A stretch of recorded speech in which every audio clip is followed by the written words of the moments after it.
আসসালামু আলাইকুম ভিউয়ার্স, কেমন আছেন আপনারা? আশা করি ভালো আছেন। তো আমি চলে আসলাম নতুন আবার একটা ভিডিও নিয়ে। তো এখানে দেখতেই পাচ্ছেন চন্দ্রমল্লিকা গাছ একদম ফুলে ভরে গেছে। তো গাছগুলোর বেশি যত্ন নিই নাই, তারপরে যতটুকু যত্ন নিচ্ছি আলহামদুলিল্লাহ অনেক ফুল ফুটছে।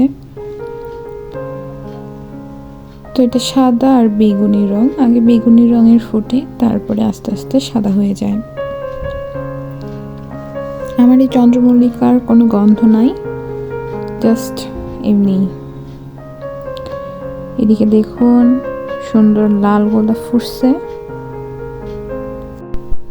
তো আজকে বিশেষ করে চন্দ্রমল্লিকা ফুল দেখানোর জন্য ভিডিওটা করছি। তো ওইটা ছিল অন্য জায়গায়, আর এবার আরেক জায়গার চন্দ্রমল্লিকার ফুলগুলো ভিডিও করছি। অনেক ফুল ফুটছে। যে ফুলটা একটু আগে দেখাইলাম সেটা আগে হলুদ ছিল, এবছরে কেন জানি সবগুলো এক কালার হয়ে গেছে। বুঝছি না ব্যাপারটা কিভাবে কি হয়ে গেল। তো এগুলো দেখতেই পাচ্ছেন খয়েরি রঙের একটা ছিল।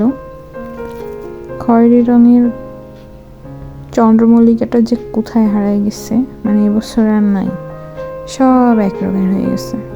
শুধুমাত্র একটা হলুদ আছে, মানে কিভাবে ও বেঁচে গেছে আমি জানি না। তবে ভালো লাগছে যে যাই হোক হলুদ তো আছে।